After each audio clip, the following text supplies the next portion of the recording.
Hello everybody and welcome, it's VeDAN here. So glad that you can tune into another video. Today I'm going to give you a super easy 225 to 255k strategy for this least cash boss.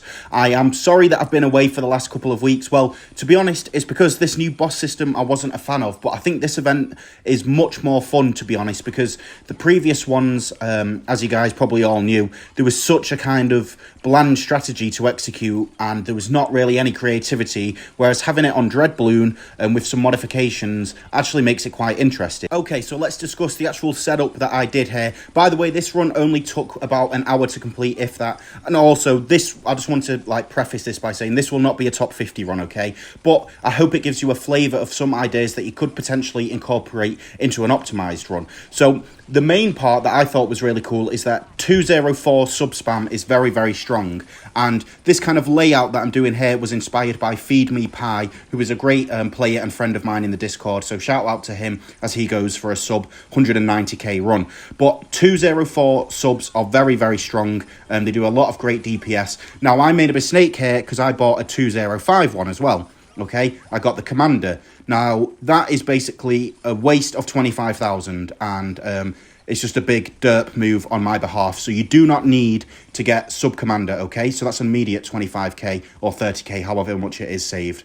Next, we've got Attack Spam, of course. Now, I do have a Super Brittle. Doing this without Super Brittle is a little bit trickier, but it can be done. I do think you could probably get rid of Super Brittle and the Sub Commander, if not more, actually. I think someone's already got 130k, which, if that's insane if it's legit.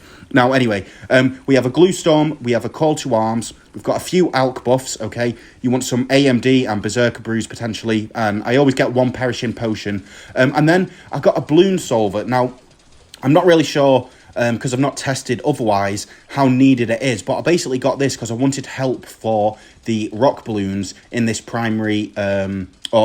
military immunity phase, okay? So once we've basically got our primary towers doing DPS. Now, here's where Brickle shines. You see all these rock balloons? Place down a mine, they're all gone.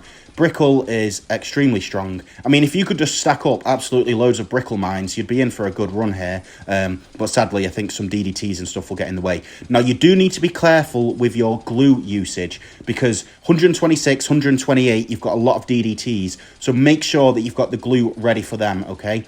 It may take a few, exit and reload to restart the round and try and get it right because it is a little bit annoying. So this is really the hardest thing. The hardest thing is just fighting off the rock balloons and then also not dying to a DDT that's getting through. But the mine should help you. And this Bloon Solver, I'm not sure of its worth here, but I mean, it's just an extra bit of safety for you, right? You don't want to have to worry about having to retry loads for RNG purposes or anything like that. It just makes life a little bit easier. So if you can, I'd recommend to put it down for a casual attempt. But as you can see, there's a lot of leeway here. I mean, Bloon Solver, you could probably maybe get rid of. You could get rid of Sub Commander, definitely. Maybe even Super Brittle. Who knows? I'm not actually sure. This is the interesting thing. I'm not actually sure what the optimal strategy is because we've got such a scope of different towers to use. So I did do one with Pirate Lord initially, but I thought it was a bit too weak. But I could have just used him in the wrong way. I mean, he did do the full primary immunity phase. Sorry, I stumbled on my words there. For tier 5. So maybe with some extra good DPS after that, you'd be okay. But I think we've got Permaspike, but I don't really think that's really worth it anymore. We've also got Total Transformation, which could be good. We've got Shinobi Tactics spam. There's quite a few scopes of ideas here, but I thought, let's just go for the casual one, which is our favourite, tax and subs. And then I just thought, to complement that, I'm going to get Brickle and just use the Brickle ability to give them all a little extra boost. So yeah, I think with regards to the last couple events, I wasn't a fan at all because it was so bland. But this one, much better because I'm hoping that there'll be a decent strategy which is actually more reliant on skill and less on RNG. Obviously though, the whole point behind this kind of new system is you want to kill the boss basically as soon as it leaves the screen, which would be on the far left in this case, which doesn't really seem to me like how bosses should be played, intrinsically to me, and I guess with my preconceived notion of boss fights, I just want to hit it with everything I can DPS wise.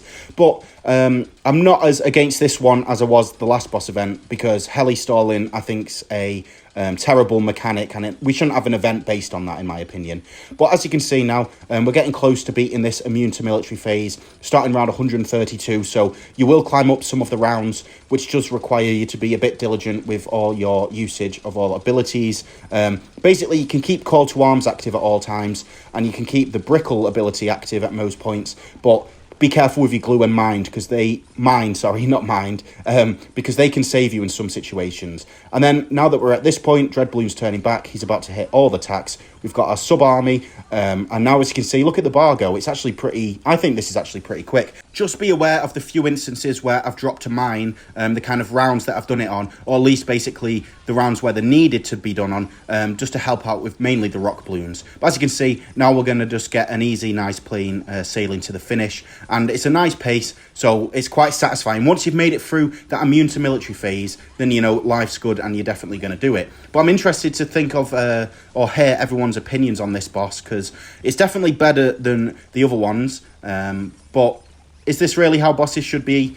I'm not really sure, you know. It's like, I think I've just got too much of a bias to the attack it with all DPS thing. I like the farming optimizations, and also I feel like middle game, there's not really anything to do. You kind of just AFK for most of it, right? There's not like a story, which would be with a timed boss, where each 20 rounds you have a different farming strategy you're kind of going for. But yeah, 255k here, can definitely trim it down. I'll hopefully do an optimized video very soon.